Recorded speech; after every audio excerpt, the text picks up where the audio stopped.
4.3 국회의원 보궐선거 투표가 경남 창원 성산과 통영 고성에서 시작돼 오늘 밤 8시까지 진행됩니다. 두 곳에서 치러지지만 정치적 의미가 상당히 커서 선거 결과에 관심이 모아지고 있습니다. 미국이 한국을 비롯한 캐나다, 그리스 등 4개국이 수출하는 대구경 강관 제품에 덤핑 판정을 내렸습니다. 5년 동안 반덤핑 관세가 부과될 수 있어 우리 기업의 피해가 우려됩니다. 문재인 대통령이 박영선, 김현철, 진영 등 3개 부처 장관 후보자 인사청문 보고서를 7일까지 보내달라고 국회에 다시 요청했습니다. 야당은 선전포고라며 강하게 반발하고 있습니다.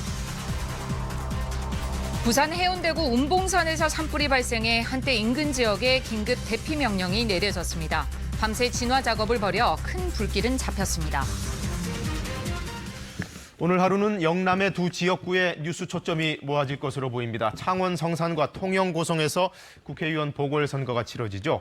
의석 2개짜리 초미니 선거긴 하지만 결코 간단하게 볼 게 아닙니다. 내년 총선을 앞두고 민심의 가늠자 역할을 할 것이기 때문입니다. 특히 집권 3년차 현 정부에 대한 중간 평가인 동시에 황교안 체제 제1야당에 대한 검증 무대이기도 합니다. 보도에 최창봉 기자입니다. 오늘 국회의원 보궐선거가 치러지는 지역은 경남 창원 성산과 통영 고성 단 2곳입니다. 이른바 초미니 선거지만 정치적 의미는 결코 작지 않습니다. 영남 지역 2곳이라 전국 민심을 살피기엔 부족하지만 1년 후 총선에서 승부처 역할을 할 영남 민심을 미리 가늠해 볼 수 있다고 각 당은 보고 있습니다. 집권 3년 차에 들어선 문재인 정부의 중간평가 성격도 지닙니다. 민주당은 창원 성산에서는 정의당과 동반 승리를 이뤄 전국 주도권을 확보하고 개혁 드라이브에 속도를 내겠다는 전략입니다. 특히 지도부는 후보를 낸 통영 고성에 여당의 힘을 강조하며 총력 지원을 벌였습니다. 보수정당 강세 지역이지만 지난 지방선거에서 민주당 손을 들어준 곳이라 선전을 기대 중입니다. 반면 한국당은 이번 선거를 터닝포인트로 삼겠다는 전략입니다. 한국당이 2곳 모두 이기면 황교안 체제의 안정감은 높아지고 대여 투쟁력도 강화할 수 있습니다. 첫 선거를 치르는 황교안 대표가 선거 기간 대부분을 통영 고성과 창원을 오가며 올인한 것도 이 때문입니다. 바른미래당은 손학규 대표가 창원 성산에서 지원 유세에 올인한 상황. 2자릿수 이상 득표로 대한정당으로 자리매김하기를 기대 중입니다. 정의당으로서는 노회찬 전 의원 지역구를 되찾아오면 원내 교섭단체 재구성 가능성을 한층 높일 수 있습니다. 민중당과 대한애국당은 각각 노동자 정치와 타된 무효를 내세우고 있습니다. KBS 뉴스 최창봉입니다. 투표는 1시간 전에 시작돼서 이 시각 순조롭게 진행되고 있습니다. 경남 창원 성산 투표소 중계차를 연결해서 상황을 알아보겠습니다. 손원혁 기자, 이제 출근길에 들러서 투표하시는 분들 본격적으로 몰릴 것 같아요. 어떻습니까? 네, 창원 성산과 통영 고성에서 1시간 전쯤인 6시부터 투표가 시작됐습니다. 다소 쌀쌀한 날씨지만 소중한 한 표를 행사하기 위해 출근 전 투표장으로 향하는 유권자들의 발걸음이 이어지고 있습니다. 창원 성산과 통영 고성 투표소 127곳에서 투표는 순조롭게 진행되고 있습니다. 두 지역의 유권자는 창원 성산이 18만 3천여 명, 통영 고성이 15만 5천여 명입니다. 7시 기준으로 현재 투표율은 1.6%를 기록하고 있습니다.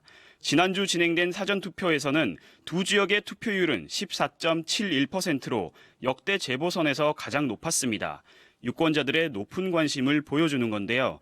오늘은 임시 공휴일이 아니어서 투표가 평소보다 2시간 더 늘어난 저녁 8시까지 진행됩니다. 투표장을 찾을 때는 사진이 있는 신분증을 지참하셔야 합니다. 투표장은 선관위 홈페이지나 모바일 선거정보 앱에서 확인할 수 있습니다. 기표소 안에서 촬영이나 투표용지 훼손 등은 금지됩니다. 또 근로자의 투표 시간을 보장하지 않는 사업장에는 1,000만 원 이하의 과태료가 부과됩니다. 지금까지 창원 성산 가음정동 제1투표소에서 KBS 뉴스 손원혁입니다.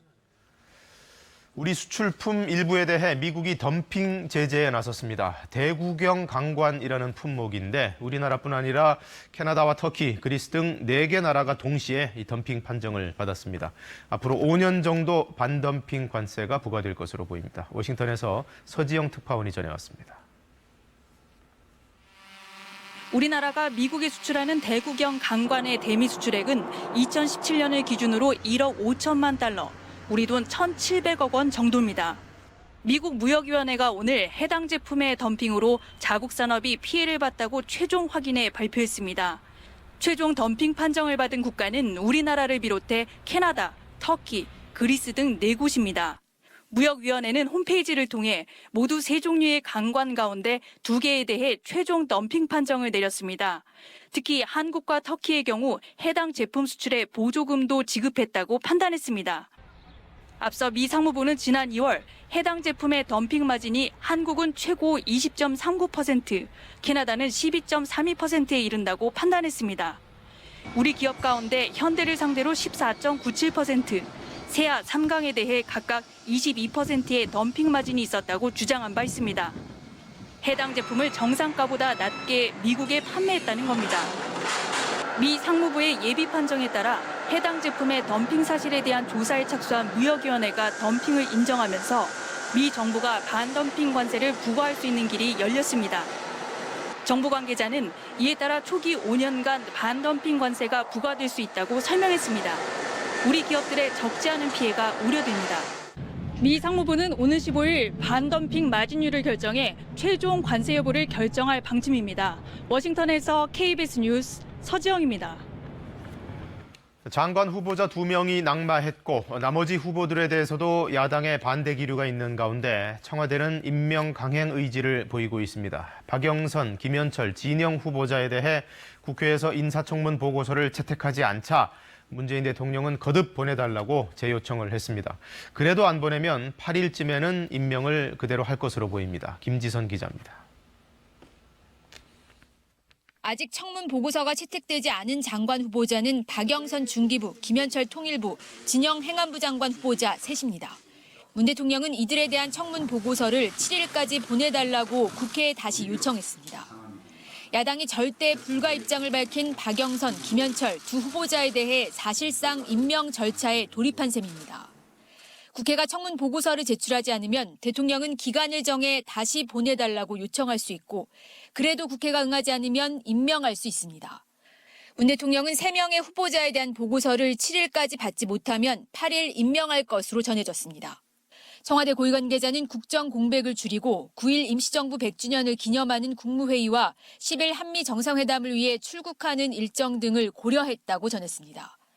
박영선, 김현철 후보자 지명 철회, 여기에 조국 민정, 조현옥 인사수석 경질까지 요구해온 야 3당은 국민에 대한 선전포고라며 강하게 반발했습니다. 인사라인 교체 그리고 2명 후보자의 지명 철회 없이는 앞으로 국회에서도 원만한 협조를 하기는 어렵다는 말씀을 드립니다. 문 대통령이 이들 후보자를 임명할 경우 현 정부 들어 보고서 채택 없이 임명되는 장관급 인사는 10명으로 늘게 됩니다. KBS 뉴스 김지선입니다. 어제 부산의 한 야산에서 큰 불이 나 밤새 진화 작업이 진행됐습니다. 현재 큰 불길은 잡혔지만 날이 밝자마자 잔불 정리 작업이 진행 중입니다. 현장에 취재 기자 연결합니다. 최재형 기자, 밤새 진화 작업이 계속될 정도로 화재가 컸었는데 다행히 인명 피해는 없죠? 네, 어젯밤부터 산불이 난 인근 지역뿐만 아니라 부산 해운대구 전역에서 매캐한 냄새가 진동을 했는데요. 산불의 규모가 얼마나 컸는지를 짐작하게 하는 대목입니다. 오늘도 날이 밝자마자 소방당국은 진화 헬기를 띄우는 등 진화 작업에 속도를 내고 있습니다. 밤사이 산불이 민가 쪽으로 번지지 않을까가 가장 큰 걱정이었는데요. 다행히 밤새 공무원과 소방대원 등 진화 인력들이 산과 맞닿은 길목에서 방화벽을 만든 덕에 불길이 번지는 것은 막을 수 있었습니다. 지금까지 인명 피해는 없는 것으로 확인됐습니다. 산불은 어제 오후 3시 20분쯤 부산 해운대구 운봉산에서 발생했습니다. 불길은 바람을 타고 인근 산으로 빠르게 번졌는데요. 특히 인근에 요양원과 다가구 주택, 대학 등이 있어서 소방당국은 불이 나자 긴급 대피 명령을 내리기도 했습니다. 요양원 환자 40여 명이 한때 대피하기도 했지만 지금은 다시 돌아간 상태입니다. 이번 산불로 소방에서는 산림 13헥타르 정도가 불에 탄 것으로 보고 있습니다. 하지만 확산 속도는 더뎌졌지만 아직 불씨가 완전히 꺼지지 않았고 산 등성이를 타고 계속 번지고 있어서 피해 면적은 더 늘어날 가능성도 있습니다. 소방당국은 어제에 이어 오늘도 소방대원과 공무원 등 대규모 진화 인력을 투입해 마지막 남은 불씨 정리 작업을 벌이고 있습니다. 지금까지 부산에서 KBS 뉴스 최지영입니다.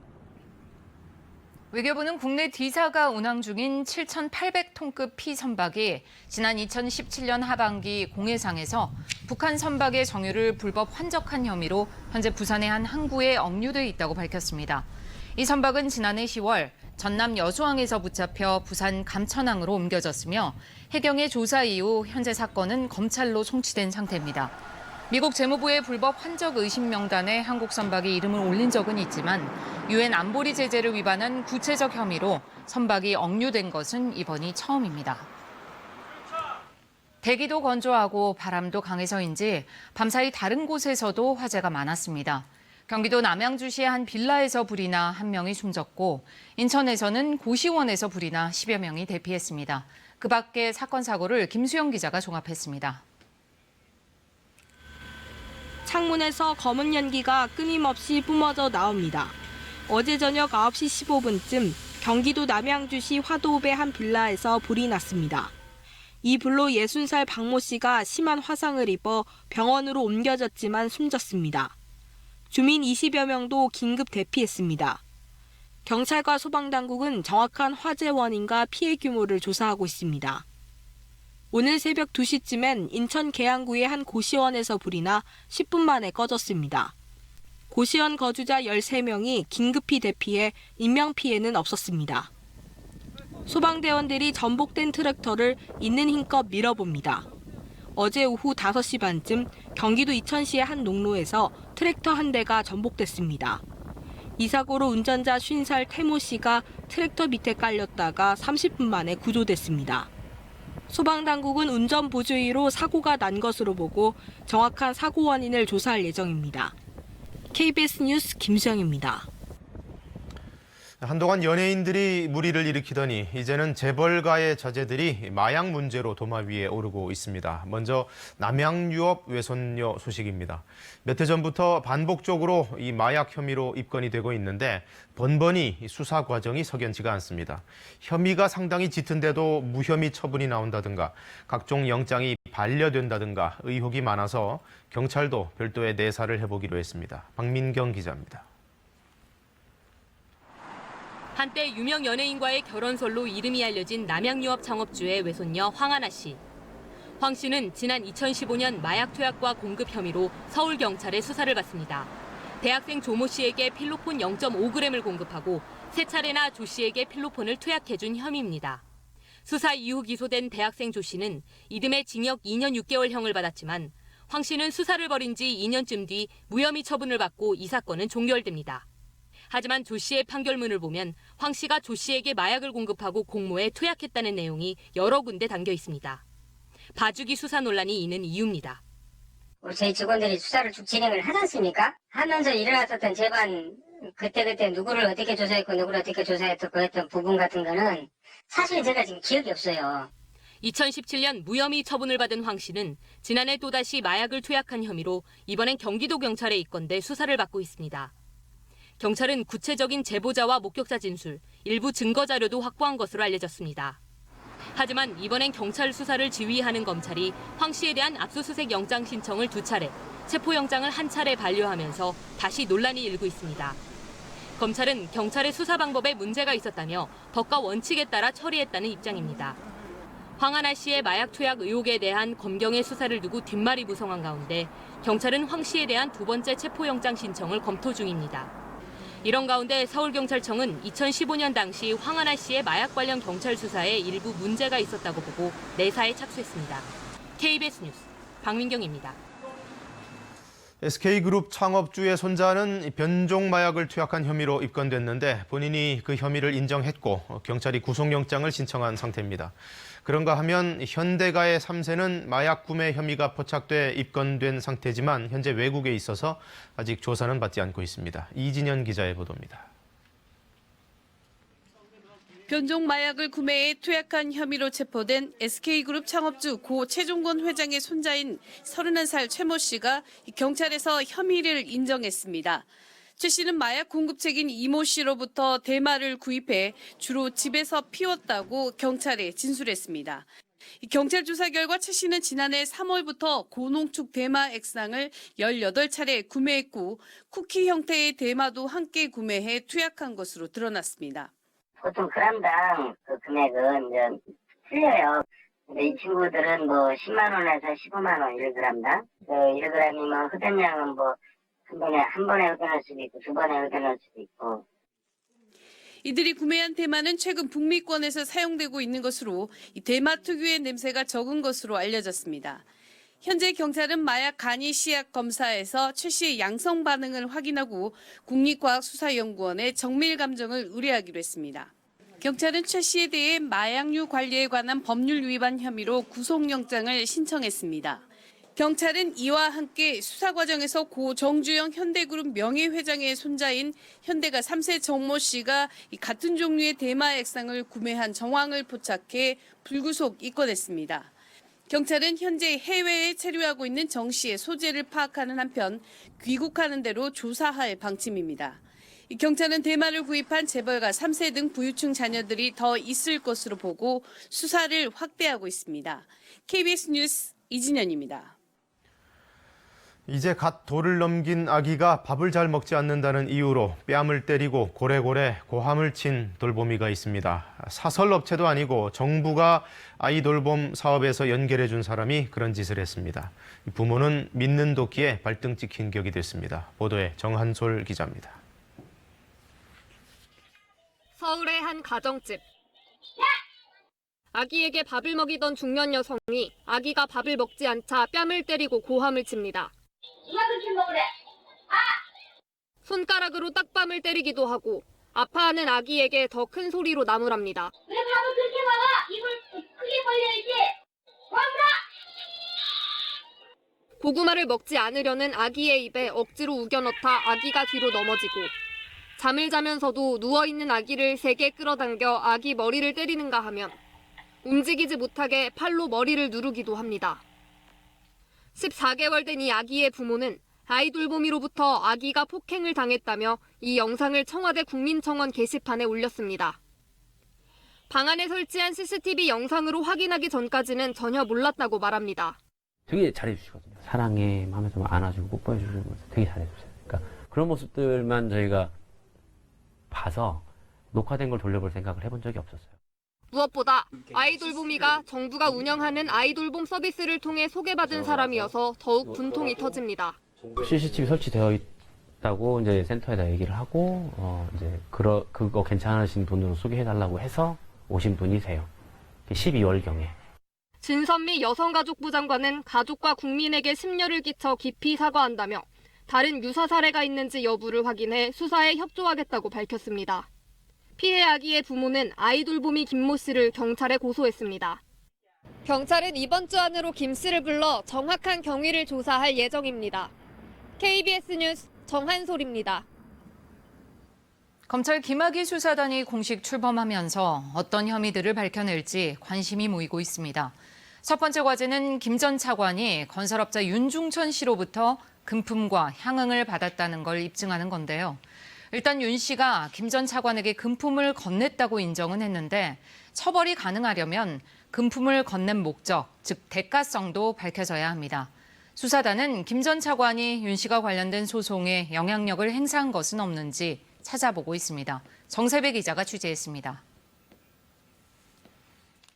김학의 전 차관으로부터 성폭력 피해를 입은 이모 씨.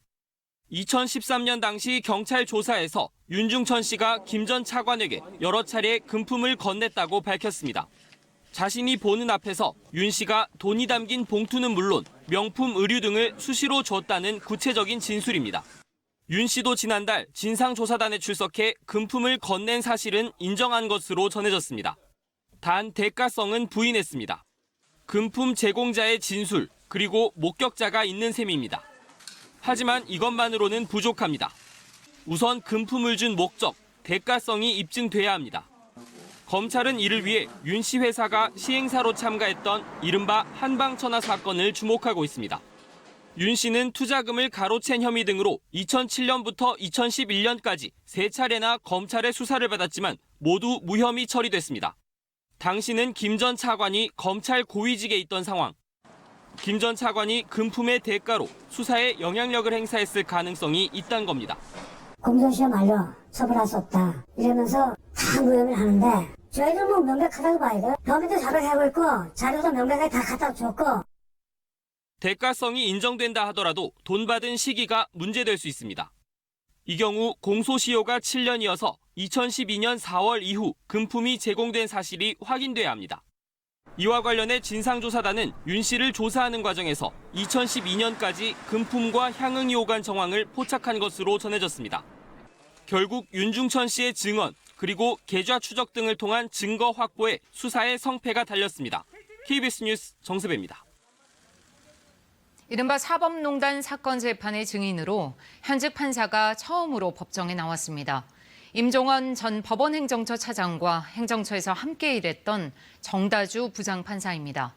정 판사는 재판 거래가 의심되는 여러 문건들을 자신은 그저 임 전 차장이 불러준 대로 내용만 받아 정리했다며 검찰의 한 말을 반복했습니다. 보도에 김채린 기자입니다.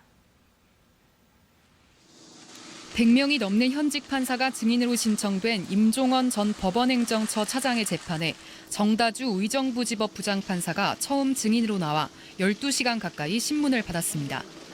정 부장판사는 법원행정처 재직 시절 임 전 차장의 지시로 여러 건의 재판 거래 의심 문건을 작성했습니다. 검찰은 정 부장판사가 2014년 12월 작성한 전교조 법외노조 관련 문건의 작성 경위를 집중적으로 물었습니다. 상고법원 도입 등을 위해 전교조 법외노조 관련 판결을 청와대의 입맛대로 결정하려고 한 것 아니냐는 게 검찰의 주장. 정 부장판사는 이 문건을 임 전 차장의 지시로 작성했다는 검찰 수사에서의 진술을 재확인했습니다. 그러면서 본론부터 결론까지 임 전 차장이 말해준 논리와 내용을 그대로 옮겨 정리한 뒤 임 전 차장에게 납품했을 뿐 자신이 깊이 생각하고 작성한 건 아니라고 말했습니다. 정 부장판사는 임 전 차장이 법외노조 효력 정지를 대법원이 파기하는 방향으로 문건 작성을 지시했다고도 여러 차례 증언했습니다. 하지만 이런 문건이 재판에 영향을 줄 수 있다거나 재판 거래에 해당된다는 생각은 해보지 않았다고 주장했습니다. 임 전 차장 측은 반대 신문에서 문제의 문건들이 검찰 주장대로 실행을 전제로 작성된 것이 아니라 상황별로 다양한 시나리오를 검토한 것 아니냐고 여러 차례 물었고 정 부장판사는 그렇다고 답했습니다. 그러자 임 전 차장은 검찰이 이 사건에서 문제 삼는 사법행정 활동의 위법성 여부는 내부 검토가 아닌 실행 이후에 판단해야 하는 것이라며 본인 주장을 펼치기도 했습니다.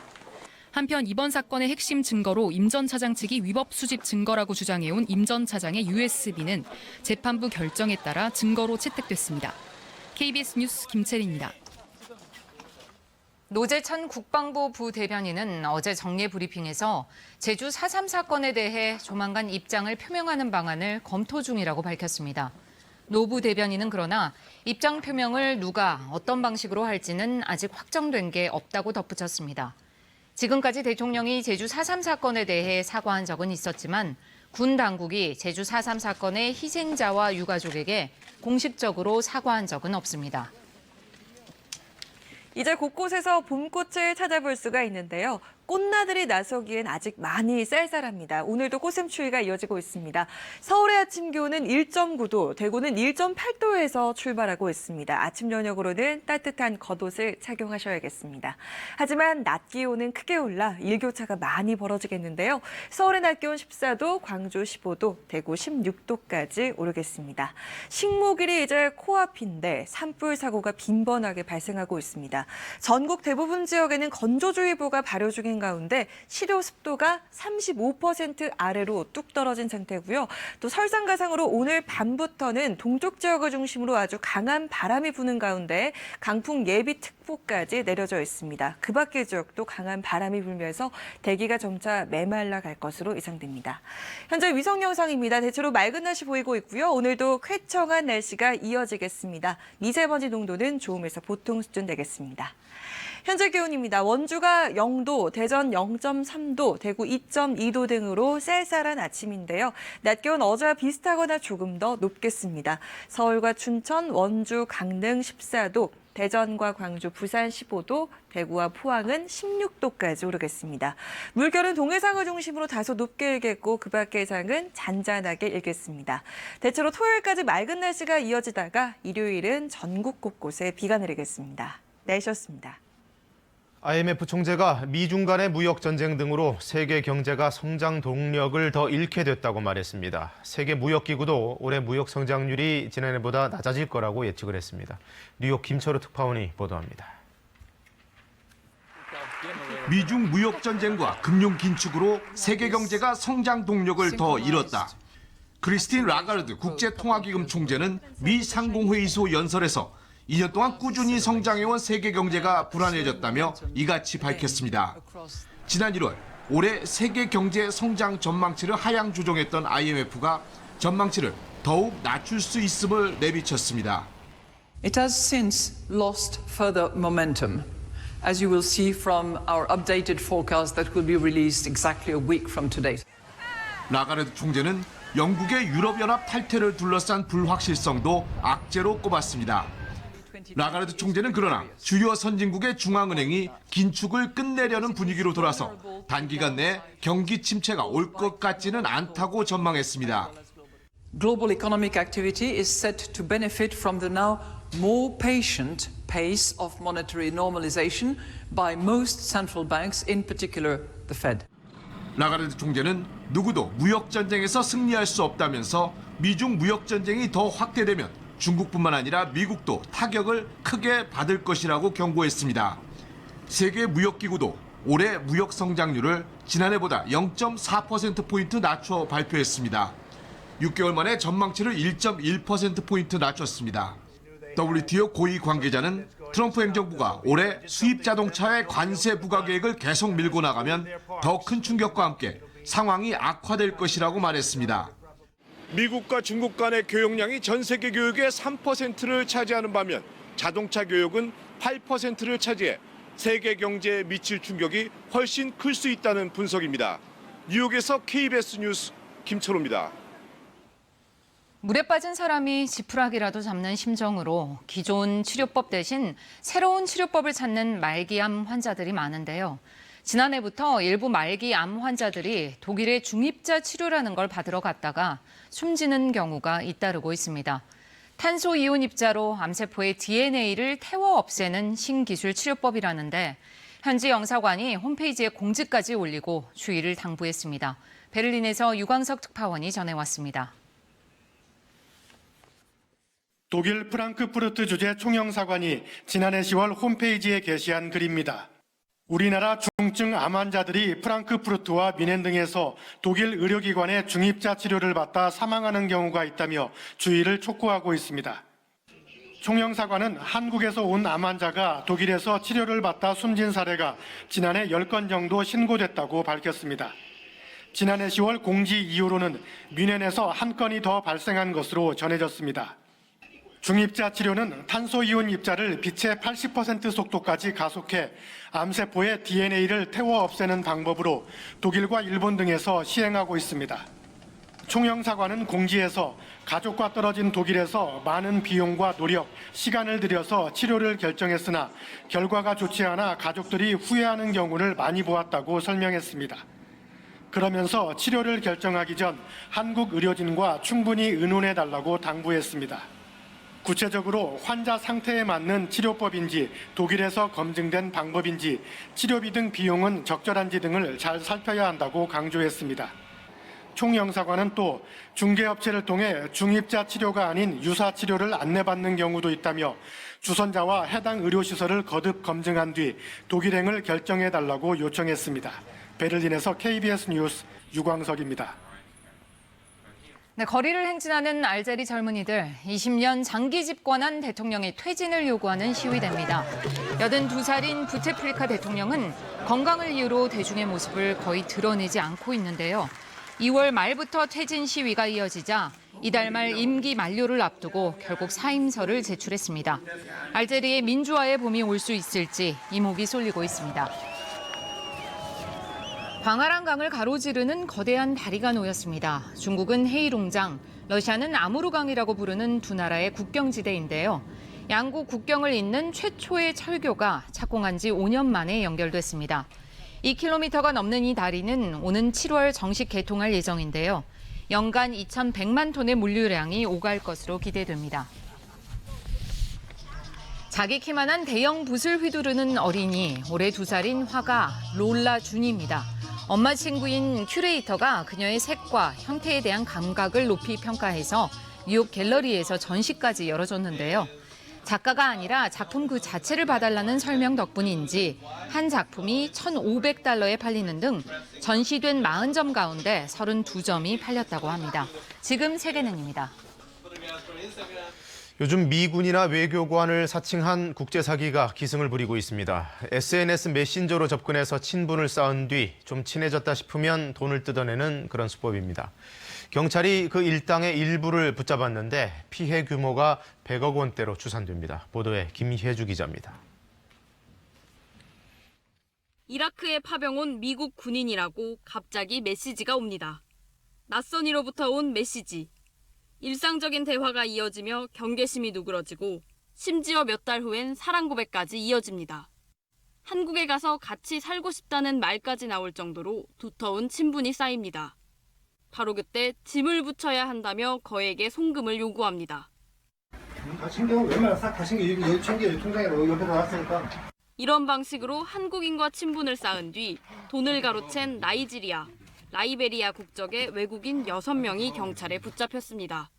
이들은 자신을 미군, 외교관 등으로 속여 상대방을 안심시킨 뒤 SNS로 파악한 상대방의 신상에 따라 맞춤형 메시지를 보내 돈만 받아 챙겼습니다. 이런 수법에 속은 피해자는 파악된 것만 23명, 피해액은 14억 원입니다. 신고되지 않은 것까지 포함하면 피해액은 100억 원으로 추정됩니다. 심리적으로 외로운 중장년층들이 이러한 수법에 잘 속으니 외국인에게 송금할 때에는 주변 지인들과 확인을 거듭한 후 송금하여 주시기를 당부 말씀드립니다. 이들이 받아 챙긴 돈은 대부분 명품을 구매하거나 선상 파티 등 호화 생활을 하는 데 쓰였습니다.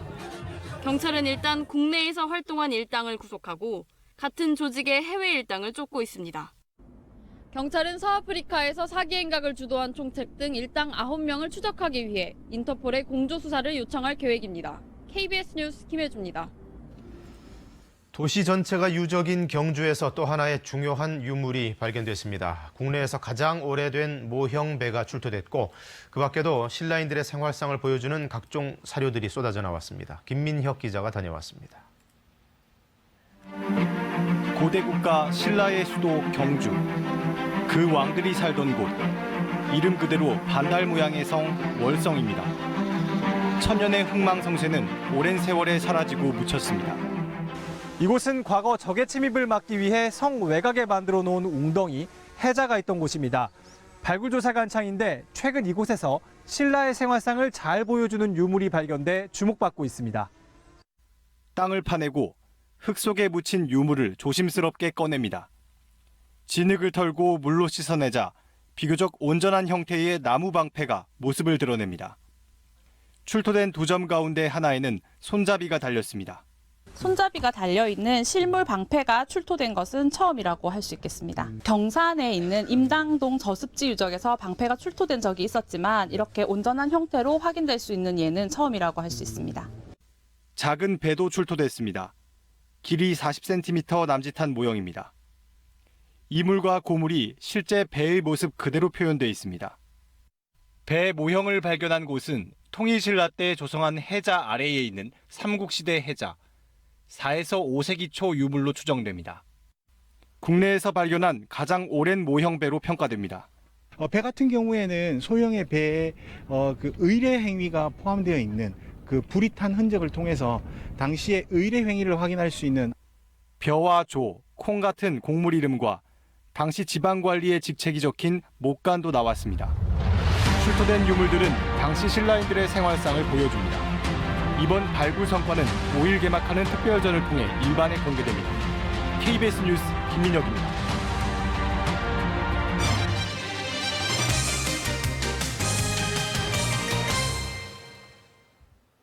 최근 자치단체마다 다양한 미세먼지 대책을 내놓고 있는데요. 갈수록 심해지는 미세먼지를 조금이나마 줄여보자는 취지지만 근본적인 처방은 아니라는 지적도 나오고 있습니다. 조지현 기자가 보도합니다. 겉보기엔 별다를 것 없는 버스 정류장. 천장에는 공기청정기가 설치돼 있고 벽면에는 공기 정화 식물이 있습니다. 입구에는 에어커튼을 설치해 외부 공기를 차단합니다. 공기청정기를 설치한 겨울철 한파 대피소는 미세먼지 대피소로 변신했습니다. 공기가 너무 안 좋아서 집집마다 다 이제 설치를 하고 있는데 공기청정기가 있는데 밖에서도 이렇게 설치가 되어 있으니까 너무 좋은 것 같아요. 미세먼지가 심한 날 측정해 보니 먼지가 최대 90%까지 줄었다는 게 해당 자치구의 설명입니다. 에코쉘터 같은 경우에는 이제 설치 제한 여건이 좀 있어가지고 저희가 설치 가능한 한 5군데 정도를 금년에 설치할 예정입니다. 추가로. 보건소 곳곳에 설치된 센서가 실시간으로 공기질을 측정합니다. 공기질이 나빠지면 연결된 공기청정기가 자동으로 돌아갑니다. 데이터가 좀 어느 정도 데이터가 쌓이면은 데이터를 이제 분석을 해서 이 환경에 대해서 어떻게 개선을 하면 좋겠는지에 대한 그런 방안까지도 저희가 찾아 나갈 예정입니다. 도로 분전함에 공기 정화 식물을 설치하고 마을버스에 미세먼지 흡착 필터를 설치하는 등 자치구마다 다양한 아이디어들이 쏟아지고 있습니다. 하지만 대부분 단기 대응책 위주인데다 상당수는 저감 효과가 검증되지 않았다는 점에서 설익은 대책이라는 지적도 나옵니다. 7개 자치구가 추진하는 미세먼지 대책에 서울시는 올해 7억 원의 보조금을 편성했습니다. KBS 뉴스 조지현입니다. 새 차를 산 뒤 1년 안에 같은 하자가 반복되면 교환이나 환불을 받을 수 있는 일명 한국형 레몬법이 올해부터 시행이 됐습니다. 그런데 이 법이 강제성이 없어서 자동차 업체 21곳 중에 절반이 넘는 12곳이 이를 지키지 않는 것으로 조사됐습니다. 박효인 기자의 보도입니다. 결함이 있는 자동차로 인한 소비자 피해를 줄이기 위해 일명 한국형 레몬법이 1월부터 시행됐습니다. 신차 구매 뒤 1년 이내에 같은 증상으로 중대한 하자가 2번 또는 일반적인 하자가 3번 이상 발생할 경우 중재를 거쳐 교환이나 환불을 받을 수 있도록 하는 내용입니다. 레몬이 영어로는 불량품을 뜻하기도 해 이런 이름이 붙여졌습니다. 그런데 시민단체 소비자주권 시민회의가 국내외 자동차 업체들이 계약서에 교환 환불 규정을 포함하고 있는지 조사한 결과 절반 이상이 이 법을 따르지 않고 있는 것으로 나타났습니다. 국산차 한국 GM을 비롯해 벤츠와 폭스바겐, 아우디 등 수입 자동차 업체까지 모두 12곳, 전체 조사 대상 21곳의 절반이 넘습니다. 신차 교환 환불 프로그램을 적용할 필요도 없기 때문에 또 안 한다 하더라도 제재 조항에 대한 부분들이 워낙 미약하다 보니까 굳이 할 필요가 없다 이런 상황이라고 볼 수가 있습니다. 교환이나 환불 요건이 충족돼도 자동차 회사가 중재를 수락해야 효력이 발생하는 것도 한계입니다. 이게 이미 수락이기 때문에 저희가 이제 강제를 이제 하는 방법은 없거든요. 저희가 이제 공고를 하면서 차별을 이제 유도하는 방식밖에 없습니다. 지난해 결함으로 리콜된 자동차는 271만 대. 이 가운데 25%가 수입차입니다. KBS 뉴스 박효인입니다. 한우 전문 식당에서 유구를 판매하고 수입산 소고기를 한우로 속여 판 정육점이 잇따라 적발됐습니다. 적발된 양이 한 해 평균 190여 톤에 달하는데 이 과태료가 적게는 5만 원으로 처벌이 약해 원산지 위반이 계속 반복되고 있습니다. 김효경 기자의 보도입니다. 농산물 품질관리원이 한 한우 식당에서 소고기를 확인합니다. 여기 문이 또 보관되게 있을 수 있으면 한번 찾아봐 보면. 보관 중인 꽃등심은 유구. 하지만 식당 메뉴판에는 한우 꽃등심이라고 적혀 있습니다. 100g에 8,000원인 유구 꽃등심을 한우라고 속여 2만 원 정도에 판매한 겁니다. 정육 체인점에서도 원산지 위반이 적발됐습니다. 농간원 직원이 손님으로 가장해 한우를 달라고 합니다. 아저씨 한우 불고기감 드셔야 돼요. 한우 맞죠? 네. DNA 검사 결과 수입산으로 판명됐습니다. 이 정육점은 미국산 알목심을 50% 높은 가격인 한우 불고기감으로 팔아 부당이득을 취했습니다. 또 다른 정육 체인점은 2등급인 한우를 1플러스 등급으로 속여 팔았습니다. 수십 수백 가지 그 부위랑 고기를 다 표시한다는 게 솔직히 단속 오면 어디든 한 개는 걸릴 수밖에 없다고 보거든요. 필수죠. 해당 업주는 지난 2014년부터 5번이나 원산지 위반으로 적발됐지만 과태료를 적게는 5만 원에 그쳤고 벌금은 100만 원에 그쳤습니다. 과태료나 벌금만 내면 그뿐. 원산지 위반 영업이 반복되고 있는 이유입니다. 과태료라든지 벌금이 부과될 때 그보다 부당 이득에 대한 이익이 크기 때문에 이런 일이 자주 반복되고 있는 것 같습니다. 최근 5년 동안 소고기 원산지를 거짓으로 표기하거나 미표시로 적발된 건은 한 해 평균 580여 건, 190여 톤에 달합니다. KBS 뉴스 김효경입니다. 경기도 고양시에서는 친환경 자전거를 교통수단으로 이용하기 위해 지난 2010년부터 공공자전거 서비스가 운영이 되고 있는데요. 민간 투자 방식으로 진행된 사업이었지만 적자가 커지자 최근 수년 동안 해마다 수십억 원씩 시 예산이 투입되며 지속 여부를 두고 논란이 일고 있습니다. 김민경 기자가 취재했습니다.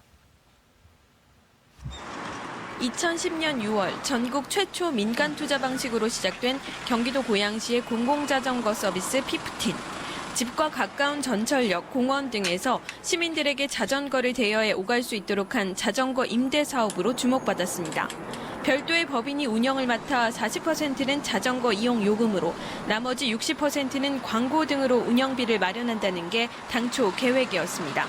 그러나 시행 3년 만에 적자에 시달리며 2013년부터는 시가 매년 23억 원씩을 보조금으로 지급하고 있습니다. 2013년부터 운영기간이 만료되는 내년까지 지급되는 시 보조금은 총 217억. 이를 두고 고양시 공무원 노조 등은 혈세 낭비라는 지적과 함께 사업 지속 여부 자체를 재고해야 한다고 주장합니다. 가성비에 있어서 정말 그 막대한 예산을 투입하고 시민들이 바라는 그런 공익성을 달성했냐에 대해서는 심각하게 의문을 제기하면서 논란이 커지자 고양시는 내년 6월 민자사업 계약 기간이 끝나는 만큼 운영 방식을 재검토하겠다는 입장입니다. 주안점은 기본적으로 시민 편의가 가장 기본적일 거라고 생각합니다. 공공의 가치가 어느 정도 재화를 투하해서 어느 정도 운영을 할 수 있는 부분을 가져갈 것인가. 혈세 낭비와 시민 편의를 위한 공공의 목적이라는 주장이 맞서는 상황에서 고양시가 어떤 결정을 내릴지 관심이 모아지고 있습니다. KBS 뉴스 김민경입니다. 이 시각 현재 출근길 교통 상황 알아보겠습니다. 서울경찰청입니다. 안녕하십니까. 수요일 아침 교통정보입니다. 지금 시각 자동차 전용 도로 중에 가장 정체가 심한 구간은 강변북로며 가장 한산한 구간은 내부순환도로입니다. 강변북로 구리 방향 가양대교 이전부터 한강대교 부근까지와 반대 일산 방향 잠실대교부터 한남대교 부근까지 정체며 정체 길이가 제법 빠르게 늘고 있습니다. 내부순환도로는 마장 방향 홍지문 터널 부근을 중심으로 정체 길이가 조금씩 늘고 있지만 보시는 화면과 같이 전반적으로 큰 어려움 없는 편입니다. 도봉로 삼양동 입구 사거리에서 미아 사거리 사이 신호대기 행렬이 점점 길어지는 현상 보이고 있으며 3일로 을지로 이가 부근 종로와 시청 방향으로 가는 차량들 늘면서 더딘 운행이 시작됐습니다. 증산도 증산역 부근을 비롯하여 전 구간 수월한 모습 보이고 있으며 통일로 도심안 쪽 홍운동 사거리에서 무학제고개 사이 지체와 서행입니다. 교통통제 및 혼잡 예상 정보입니다. 광화문 광장에 오전 11시부터 낮 12시까지 소규모지만 집회로 인한 주변도로 혼잡이 예상되며 올림픽대로 여의 하류나들목 부근 전기 관련 시설물 유지보수 공사로 오전 9시부터 오후 5시까지 한 개 차로가 부분 통제될 예정입니다. 교통정보였습니다.